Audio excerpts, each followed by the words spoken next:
जानने और समझने वाले हैं, जिसको इंग्लिश में मेन ऑब्जेक्टिव ऑफ टीचिंग भी कहा जाता है।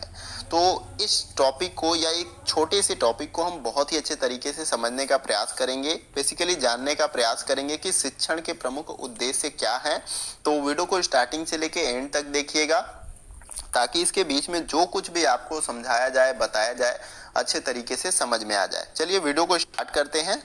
तो यहाँ पर देखिए कि मैंने सब कुछ जो है पॉइंट टू पॉइंट नोट करके रखा है, और इसके साथ ही साथ मैंने जो कुछ भी लिखा है बहुत ही आसान और इजी लैंग्वेज में लिखा है, आपको बहुत ही अच्छे तरीके से समझ में आ जाएगा। तो यहाँ पर पहले पॉइंट में मैंने लिखा है कि शिक्षण का मुख्य व महत्वपूर्ण उद्देश्य सीखने की प्रक्रिया को विद्यार्थी उपयोगी, रुचिकर, आनंदमयी, प्रभावी, व्यवहारिक एवं बोधगम्य बनाना होता है।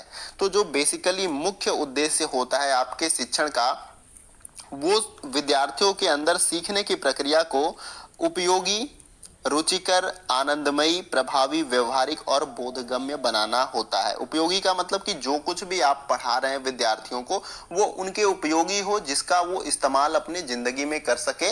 इसके साथ साथ आप जो कुछ भी पढ़ा रहे हैं वो अच्छे तरीके से, इंटरेस्टिंग तरीके से पढ़ाएं, ताकि बच्चा या विद्यार्थी जो है उसे रुचि में लेकर पढ़े, आनंदमयी हो। ऐसा नहीं कि कक्षा जो है प्रेशराइज हो जाए, आप कुछ भी बता के या पढ़ा के चले जा रहे हैं, बच्चों को कुछ समझ में नहीं आ रहा है। प्रभावी होनी चाहिए आपकी क्लासेस, जो है प्रभावी होनी चाहिए। व्यवहारिक, बोधगम्य बनाना जो है शिक्षण के प्रमुख उद्देश्य होते हैं, आपको याद कर लेना है। नेक्स्ट देखिए, इसमें बताया जा रहा है कि छात्रों की मूल प्रवृत्तियों को सही दिशा देना, उनमें स्वस्थ दृष्टिकोण का विकास करना, जिससे वह समाज, देश व विश्व कल्याण में अपना महत्वपूर्ण योगदान दे सके, ये भी शिक्षण के प्रमुख उद्देश्यों के अंतर्गत आता है।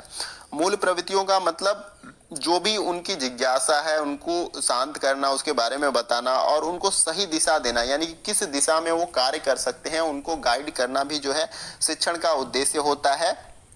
स्वस्थ दृष्टिकोण का मतलब अच्छे विचार जो उनके मस्तिष्क में डालना भी जो है ये शिक्षण का उद्देश्य होता है।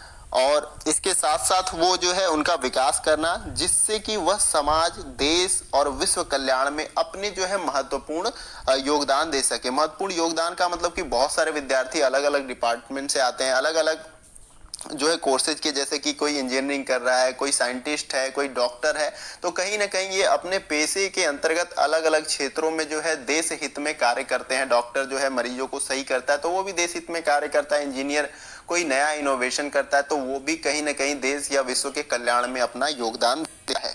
तो यहाँ तक आपको क्लियर हो गया। अगला पॉइंट देखते हैं।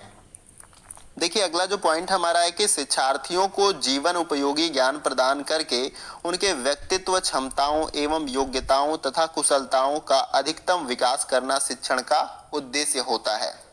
तो शिक्षार्थियों के जीवन उपयोगी ज्ञान, यानी कि जीवन में जो काम आए वही ज्ञान जो है उनको प्रदान करके उनके व्यक्तित्व, यानी उनके चरित्र, व्यक्तित्व और क्षमताओं एवं योग्यताओं तथा कुशलताओं का अधिकतम विकास करना जो है शिक्षण का प्रमुख उद्देश्य होता है। नेक्स्ट जो इसमें है, छात्रों में नेतृत्व क्षमता तथा नैतिक एवं सामाजिक मूल्यों का विकास करना भी शिक्षण का प्रमुख उद्देश्य होता है। नेतृत्व यानी लीडरशिप उनके अंदर हो, यानी 100-50 लोगों को जो है वो नेतृत्व कर सके, उनको कुछ बता सके, उनको गाइड कर सके।